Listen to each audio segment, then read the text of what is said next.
A ver, ¿les ha pasado alguna vez? Preparas el argumento perfecto, tienes los datos, la lógica, todo. Y cuando lo vas a decir, nada. Un silencio total.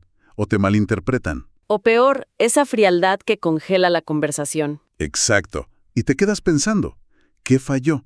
Si mis palabras eran las correctas, si la razón estaba de mi lado, ¿por qué el mensaje simplemente no llegó? Uf, sí. Bueno, el material que vamos a analizar hoy propone algo bastante provocador, que el problema casi nunca está en las palabras, está en el antes. Ajá. Parece que hay una capa invisible, como una arquitectura que existe antes de la conversación, y que de hecho ya decidió el resultado. Me encanta esa idea de arquitectura invisible. Hoy vamos a sumergirnos en un concepto que me pareció fascinante, primado narrativo. Está basado en un documento visual que lo describe como, y esta frase es genial, ingeniería aplicada a la percepción humana. ¡Wow! Nuestra misión hoy es desmenuzar esa idea, entender esa estructura que condiciona lo que sentimos y creemos, incluso antes de que nos demos cuenta. Es como un puente entre la ingeniería, la psicología y la comunicación. Y es que la idea central es potentísima. Te pone en jaque desde el principio.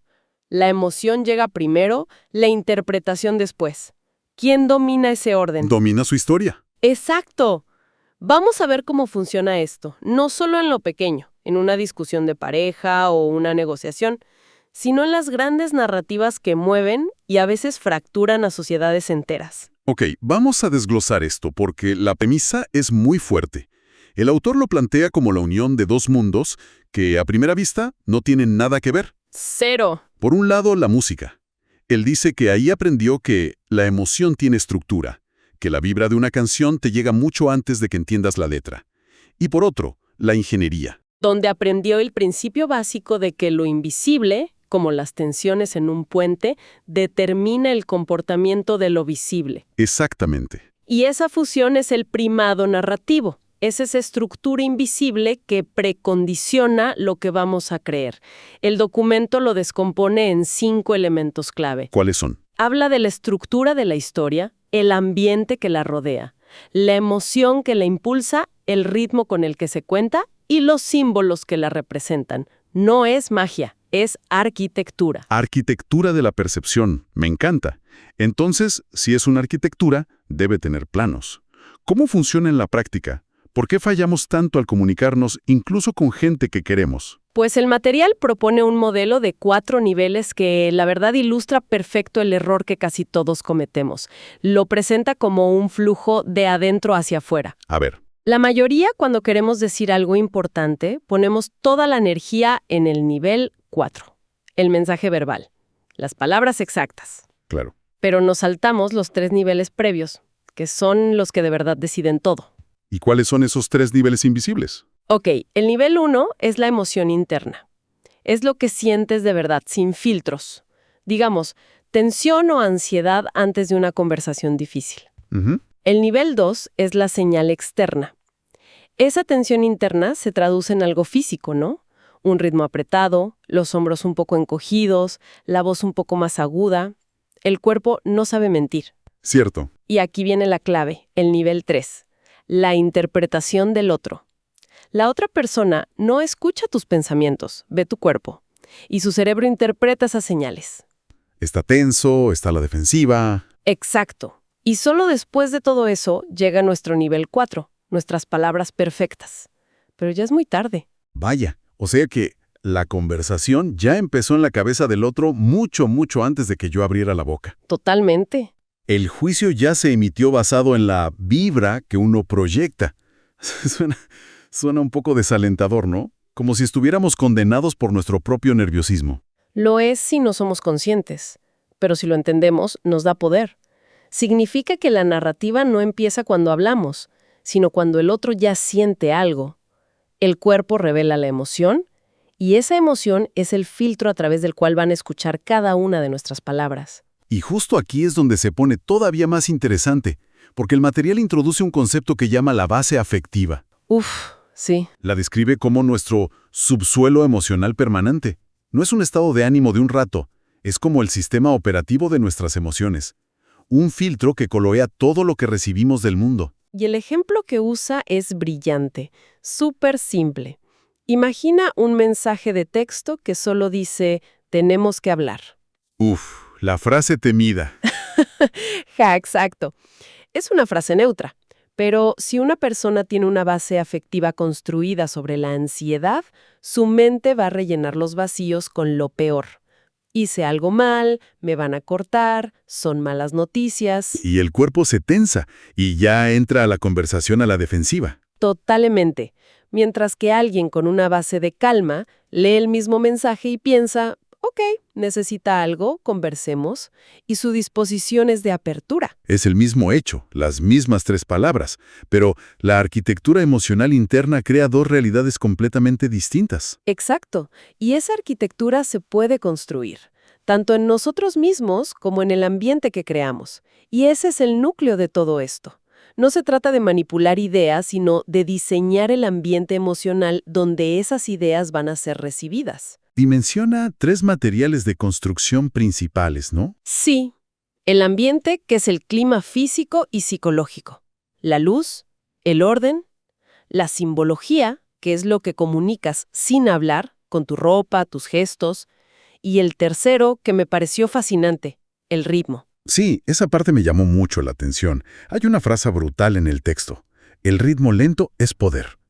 Pero, a ver, ¿siempre es así? Me pregunto si un ritmo lento no podría interpretarse a veces como desinterés, ¿no? Es una excelente pregunta y claro, hay que matizar.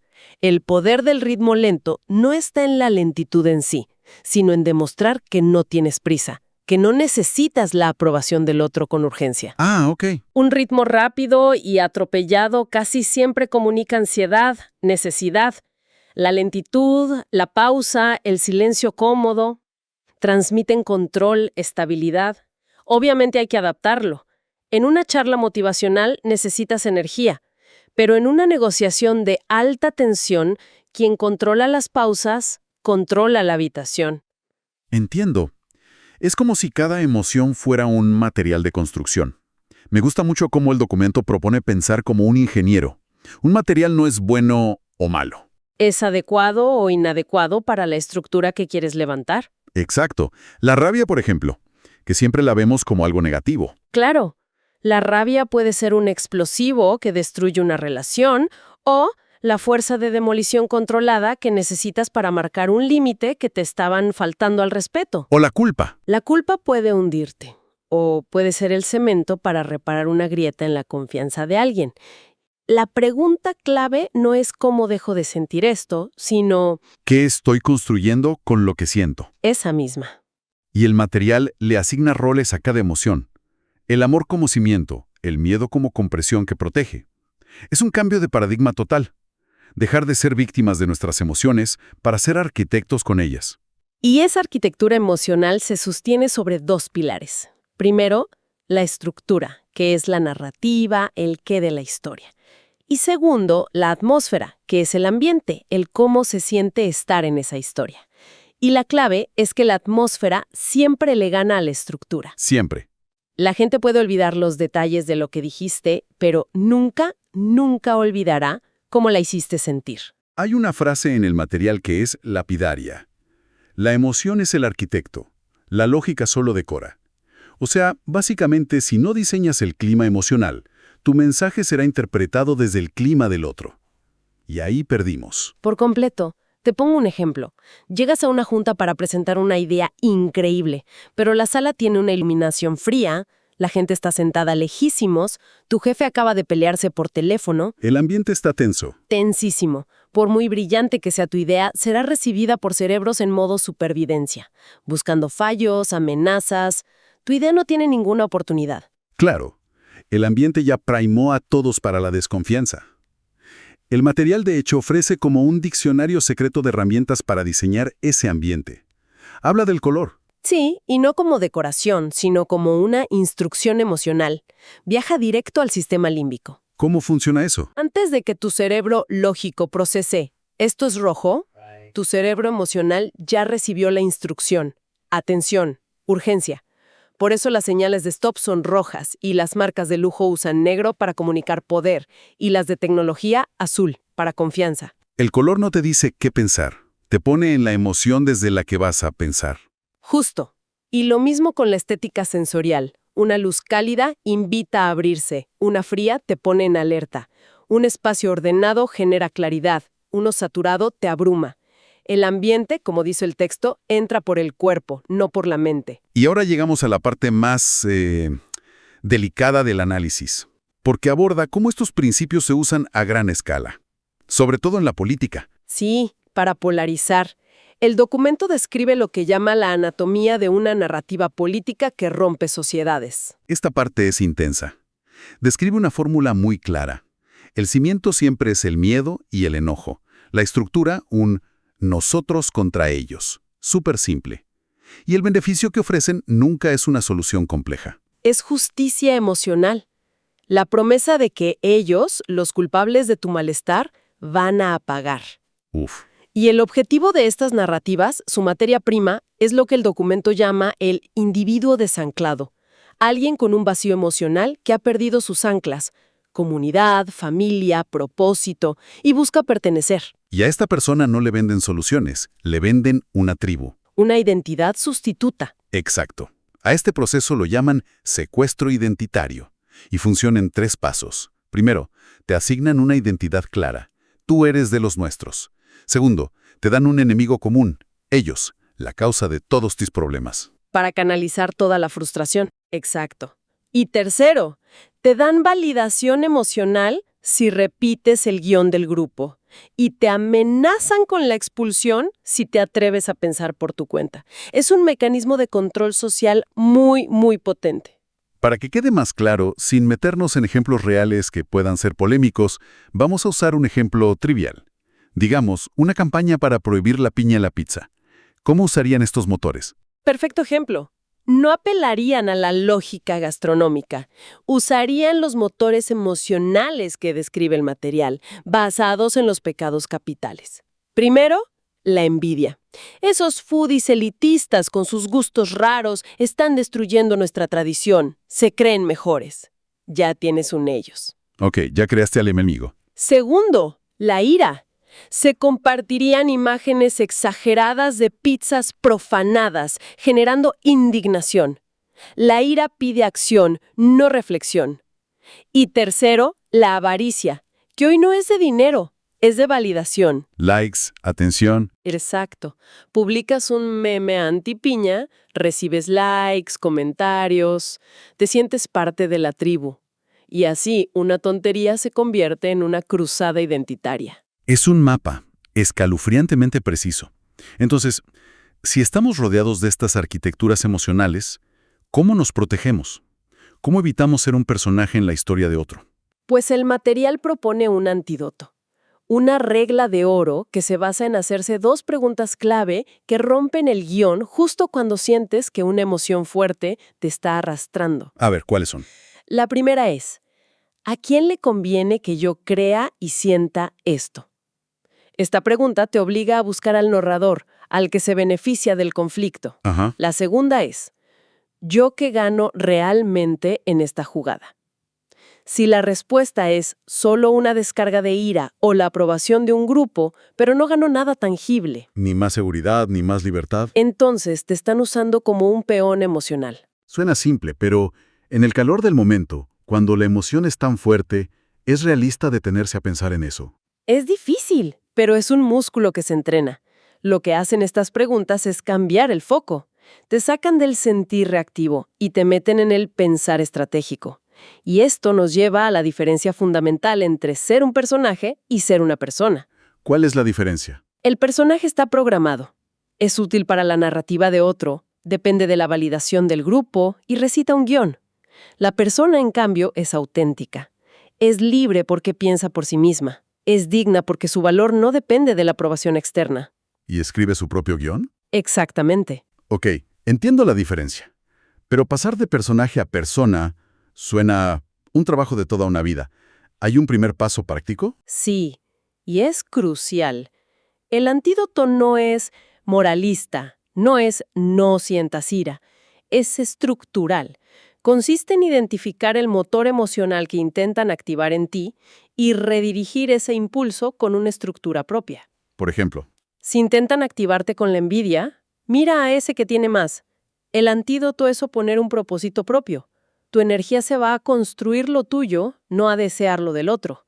Si intentan activarte con la ira, el antídoto es el silencio consciente, la pausa. Recuperar el control de tu ritmo. No se trata de reprimir la emoción, sino de usar su energía para construir algo tuyo en lugar de demoler para otros. El objetivo final es lo que el material llama una rebelión silenciosa.